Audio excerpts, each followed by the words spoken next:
National information technology board نے شادی registration کے عمل کو تیز، آسان اور ڈیجیٹل بنانے کے لیے نیا ماڈل متعارف کرایا ہے۔ اسلام آباد میں پاکستان آسان خدمت مرکز میں مفت میرج رجسٹریشن لاؤنج قائم کر دیا گیا۔ ڈیجیٹل گورننس کے تحت نکاح اور شادی رجسٹریشن کی سہولت ایک ہی چھت تلے فراہم کی جائے گی۔ اس پر ہم بات کرتے ہیں ڈونس کے رپورٹر امید علی سے۔ امید، بتائیے گا کتنی آسانی ہو جائے گی اور کتنے کم وقت میں یہ کام آسانی سے ہو جائے گا؟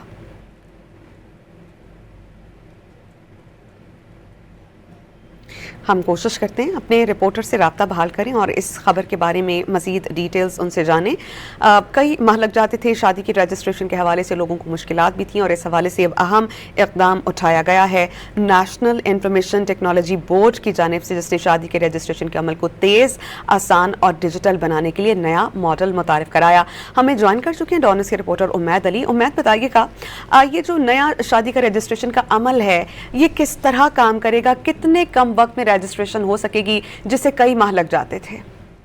یہ دیکھیں، اب دور جدید کا جو ہے وہ اس وقت زمانہ چل رہا ہے اور digital Pakistan vision prime minister نے جو ہے لانچ کر دیا، تو اس کے تحت شادی رجسٹریشن کا جو روایتی نظام ہے اسے جدید ڈیجیٹل نظام میں تبدیل کیا گیا ہے۔ NITB جو منسٹری آف IT اینڈ ٹیلی کام کا ایک اٹیچ ڈپارٹمنٹ ہے، جس کو اس وقت لیڈ کر رہے ہیں CEO فیصل لتریال، انہوں نے جو ہے یہ ایک انیشیٹو لیا اور نیا جو ہے ماڈل متعارف ہے، جس میں شادی رجسٹریشن کے عمل کو تیز، آسان اور ڈیجیٹل بنانے کے لیے ایک نیا جو ہے انہوں نے ایک ماڈل متعارف کراتے ہوئے پاکستان آسان خدمت مرکز میں میرج رجسٹریشن لاؤنچ قائم کر دیا گیا ہے۔ ڈیجیٹل گورننس کے تحت نکاح اور شادی کے رجسٹریشن کی تمام تر سہولیات جو ہے کہ چھت تلے فراہم کی جائیں گی۔ شہری جو ہے وہ نکاح اور میرج رجسٹریشن کے لیے مختلف دفاتر کے چکر لگانے سے بچ سکیں گے۔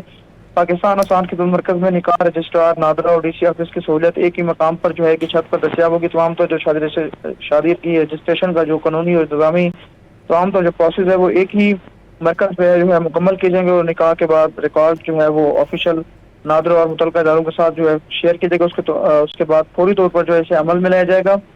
یہ تمام تر جو اقدامات ہیں یہ کم آمدن والے جو خاندان ہیں ان کو سستی اور آسان سہولیات فراہم کرنے کے لیے کیا گیا، اور یہ تمام تر جو ہے انیشیٹو NITB نے لیا ہے، نیشنل انفارمیشن ٹیکنالوجی بورڈ۔